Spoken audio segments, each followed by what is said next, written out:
Oke, selamat sore ya pemirsa ya.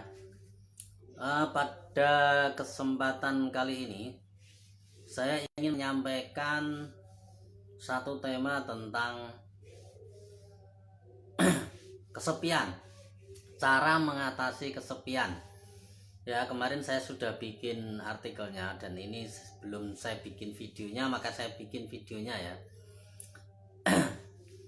Untuk yang saya posting di YouTube, silahkan sebelum nonton Anda like, subscribe, dan tombol loncengnya ya, tekan tombol loncengnya supaya nanti bisa mengikuti video-video dari saya seperti itu ya. Jadi apa yang disebut dengan kesepian ya, karena mungkin ini ya berkaitan dengan momen dimana banyak lockdown, orang-orang banyak di rumah, terus karena wabah ya, pandemi ya, virus corona. Jadi mungkin ya banyak orang yang shock atau mungkin kebingungan ya, karena biasanya aktivitas, biasanya keluar rumah dan sebagainya, tapi kemudian diwajibkan atau dipaksa untuk diam di rumah atau tidak melakukan kegiatan di luar rumah. Ini bagi sebagian orang akan sangat jenuh sekali ya, seperti itu. Wajar ya. Jadi sehingga kemudian menimbulkan kesepian atau menimbulkan mental yang merasa sepi, merasa ada yang kurang seperti itu ya. Terkait dengan masalah virus ya, itu hanya salah satu contohnya. Jadi ada yang berpendapat bahwa kalau Anda banyak teman itu Anda kemudian menjadi bahagia, itu sebetulnya salah ya. Atau kemudian Anda punya kekasih, itu kemudian Anda jadi bahagia, jadi senang, seperti itu. Itu juga pendapat yang salah sebetulnya. Karena kebahagiaan dan kesenangan itu tidak bisa Anda dapatkan lewat sesuatu, atau sesuatu itu bukan hal yang bisa menjadikan Anda bahagia sebetulnya. Ya. Jadi Anda harus memahami kesenangan dan kebahagiaan itu asalnya dari mana, seperti itu. Sehingga kemudian Anda menjadi total paham ya. Nah, kita kembali kepada tema kita, kesepian. Jadi kesepian itu sebetulnya hanya masalah rasa ya, sebetulnya hanya masalah batin atau masalah rasa. Dan rasa itu ya memang bergelombang seperti itu, wajar ya. Jadi rasa itu bergelombang, seperti naik turun ya, seperti naik turun. Kadang sedih, kadang senang, kadang merasa kesepian, kadang merasa bahagia, merasa penuh, seperti itu. Nah, kadangkala orang itu ketika dia mengalami kesepian, dia menjadi bingung ya. Yang sangat ekstrim atau sangat berbahaya sebetulnya adalah ketika orang mengalami kesepian kemudian dia mengambil tindakan. Itu sebetulnya salah ya, karena dia bertindak berdasarkan rasa kesepian, seperti itu. Jadi contohnya misalkan Anda kesepian, Anda merasa galau, merasa sepi ya, merasa ada yang kurang dalam hidup ini. Nah, kemudian Anda cari teman gitu, atau Anda cari pacar, atau Anda cari pasangan ya. Itu sebetulnya Anda yang tidak memahami rasa kesepian sebetulnya. Jadi kesepian itu sebetulnya nggak perlu dilawan ya, nggak perlu dilawan dengan cara apapun. Jadi perlawanan terhadap rasa kesepian itu sesuatu hal yang akan membuat Anda malah jadi gagal sebetulnya. Karena Anda nggak akan bisa melawannya dengan cara membuat tindakan-tindakan. Karena tindakan itu sebetulnya cuma sebagai pelarian ya, sebagai pelarian dari rasa kesepian Anda. Karena Anda kesepian, Anda cari teman. Karena Anda kesepian, Anda cari pacar misalkan. Itu kan hanya pelarian sebetulnya, tidak menyelesaikan masalah pada intinya sebetulnya. Ya, jadi bagaimana caranya? Sebetulnya itu sudah saya sampaikan ya berkali-kali sebetulnya, dan ini hanya penjelasan saja ya. Memang kita ulang-ulang terus ya temanya. Caranya adalah itu mudah sebetulnya. Ketika ada muncul rasa kesepian, Anda balik ke dalam diri Anda ya. Anda tidak perlu bereaksi terhadap itu, terhadap rasa kesepian, tapi Anda cukup mengamati atau menonton atau melihat atau menyaksikan proses adanya munculnya rasa kesepian. Jadi cukup Anda melihat saja ya, seperti tamu ya. Rasa kesepian itu seperti tamu, ketika dia hadir cukup Anda sadar saja bahwa ada tamu yang namanya kesepian, rasanya seperti itu. Nah, coba Anda masuk ke situ, Anda menonton atau melihat atau mengamati rasa kesepian itu, tapi Anda diam ya. Anda mengamati tetapi tidak bereaksi apa-apa, hanya mengamati, hanya melihat, hanya menyaksikan prosesnya, seperti itu. Nah, kesepian itu sebetulnya seperti gelombang, dia cuman kemudian datang dan nanti ya pergi gitu loh sebetulnya. Dia datang kemudian dia pergi. Prosesnya adalah lahir, tumbuh, besar, kemudian mati, kan seperti itu. Proses alami yang terjadi pada semuanya. Jadi lahir, besar, kemudian mati kan. Nah, proses itu akan menjadi cepat dan menjadi alami, menjadi apa adanya ketika tidak ditekan. Ya, tidak ditekan, tidak diapa-apakan, tidak bereaksi. Ya, maka proses itu akan berjalan sesuai dengan alamiahnya. Dia akan hilang sendiri sebetulnya. Maka ketika Anda bisa memahami ini, Anda akan merasa penuh atau merasa tidak kesepian dimanapun Anda berada. Entah punya teman, entah nggak punya teman, punya pacar, nggak punya pacar, itu sama saja sebetulnya. Ketika muncul rasa kesepian dan Anda memahaminya, ya kesepian itu akan hilang sendiri sebetulnya. Karena apapun yang Anda amati, dia akan menghilang sebetulnya. Dia akan menghilang sesuai dengan proses alaminya ya. Misalnya Anda menonton kesepian, rasa kesepian itu, maka rasa kesepian itu tidak akan berubah menjadi rasa yang tidak enak itu. Karena di situ tidak ada perlawanan pikiran. Tidak ada pikiran yang melawan rasa kesepian. Jadi sebetulnya rasa kesepian itu tidak masalah. Yang menjadi masalah ketika Anda tidak menyadarinya, Anda tidak sadar terhadap rasa itu, dan kemudian secara tidak sadar pula ada pikiran lain yang kemudian menentang atau tidak setuju dengan rasa itu. Dia ingin mengganti.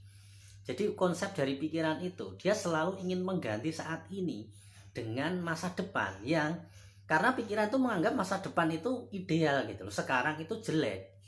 Misalkan contohnya, sekarang misalkan Anda punya motor, menurut pikiran Anda itu salah gitu loh. Anda harusnya punya mobil. Kemudian pikiran membuat proyeksi masa depan yang bagus tuh kamu punya mobil. Nah, kemudian kamu bekerja, kamu berbisnis atau bekerja keras untuk mendapatkan mobil, dan seperti itu. Jadi kamu tuh secara nggak sadar diperintah oleh pikiran, kamu dikendalikan oleh pikiran untuk mengejar mobil itu. Karena pikiran menganggap motor itu saat ini yang kamu punya itu salah. Pokoknya apapun kondisinya saat ini itu salah menurut pikiran.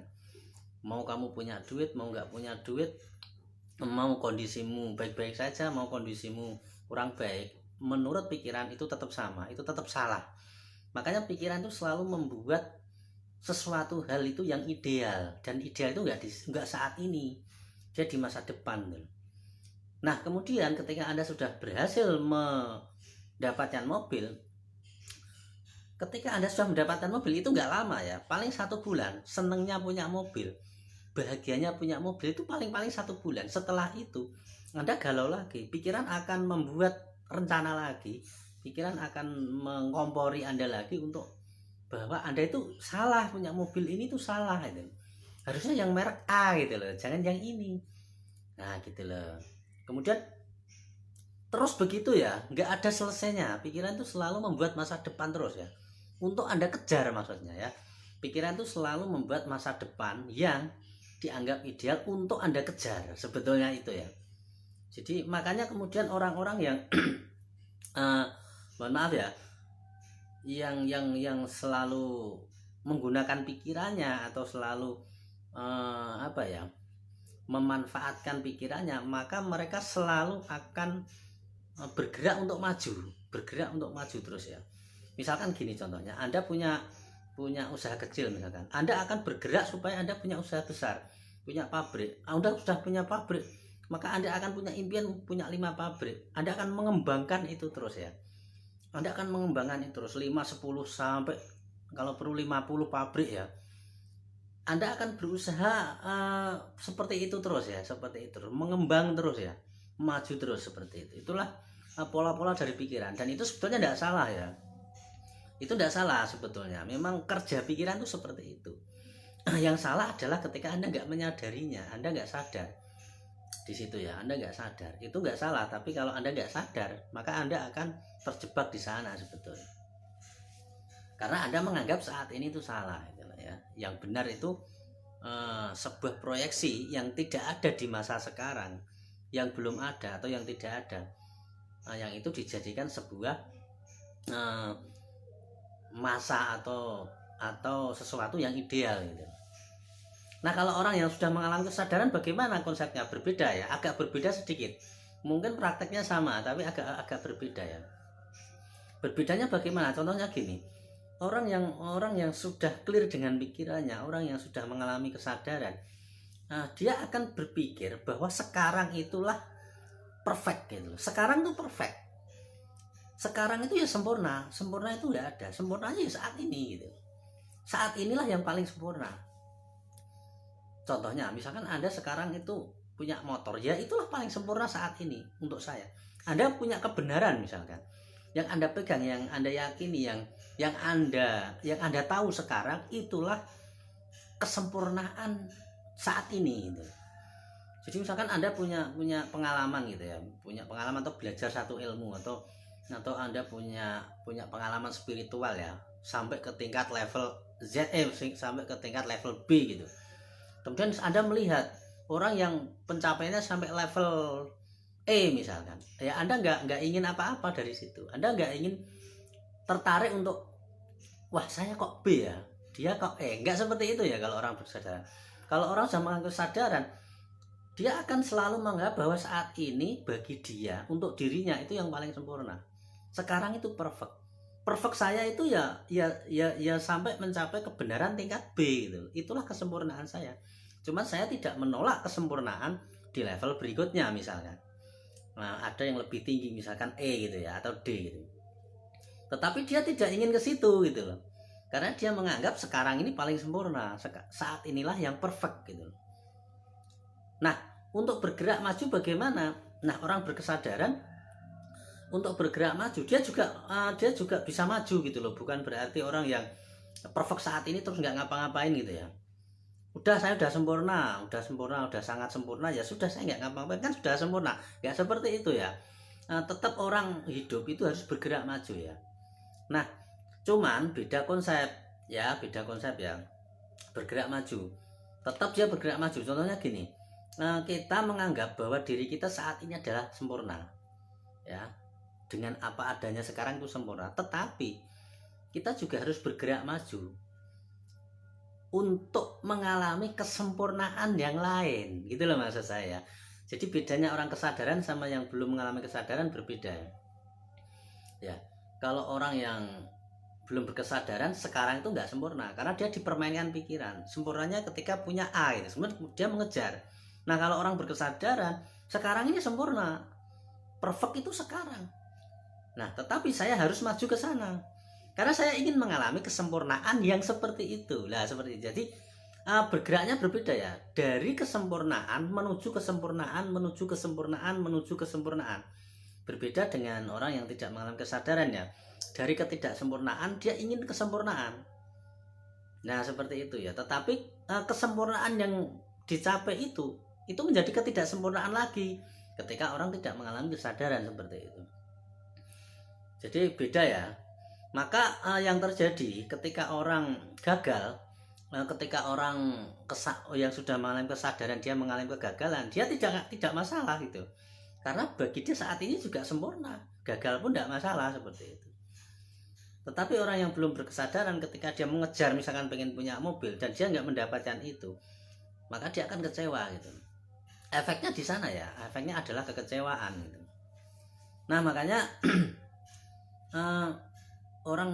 apa ya, ketika Anda sudah menjadi penonton dari rasa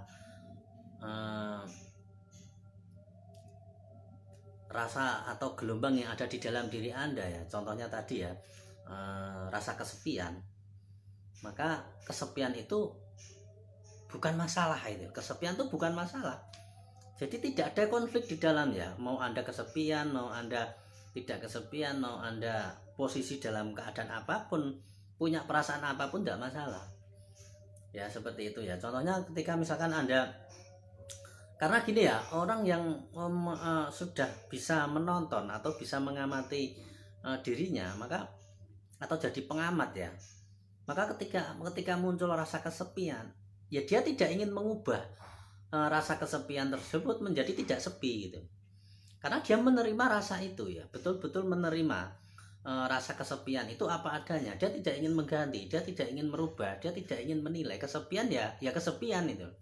Apakah kesepian itu jelek? Ya tidak. Apakah kesepian itu baik? Ya tidak. Kesepian ya kesepian, fun-fun aja ya, biasa-biasa aja. Dia mengartikan kesepian itu apa adanya, tidak ada penilaian, tidak ada baik buruk ya, tidak ada penolakan. Dia tidak ingin mengganti itu, kecuali itu terganti oleh sendiri, tergantikan ya. Misalkan kesepian itu hilang sendiri, kemudian tiba-tiba muncul rasa sukacita, nah itu beda lagi. Dia tidak ingin mengganti rasa itu, tetapi rasa itu tergantikan sesuai dengan alam semesta ya, sesuai dengan kehendak alam semesta. Dia sendiri tidak ingin mengganti, dia sendiri menerima seperti itu. Jadi ketika Anda bisa melakukannya, bisa dan ini ya, tidak terbatas kepada rasa kesepian ya, rasa apapun bisa, rasa apapun bisa. Misalkan Anda lagi cemburu, lagi apa ya, merasakan kesedihan, Anda baru putus asa, Anda baru apa, itu Anda hanya bisa menjadi penonton dari semua rasa tersebut, dan itu rasa tersebut akan menjadi sesuatu hal yang bukan konflik ya. Nanti yang terjadi adalah biasa-biasa saja seperti itu. Rasa itu tidak akan mengganggu Anda, rasa itu akan menjadi nyaman buat Anda, karena Anda tidak berada di dalam gelombang. Anda bukan gelombang yang naik turun ya, tapi Anda sudah terpusat pada samudra, ibaratnya gitu ya. Sehingga ketika samudra itu ada gelombang ya, dia nggak masalah. Ada gelombang juga nggak masalah, nggak ada gelombang juga dia tetap samudra, seperti itu ya. Dia menjadi tetap di situ. Jadi silakan nanti dipraktekkan ya. Dan teknik mengamati atau teknik menonton itu sudah saya share berkali-kali ya. Emang sengaja saya ulang-ulang biar jelas ya, biar jelas. Sebetulnya teknik itu simple, teknik itu nggak ada yang banyak, tetapi penjelasannya yang banyak ya, penjelasannya yang banyak untuk lebih memahami aja sebetulnya. Itu aja dari saya ya, selamat sore.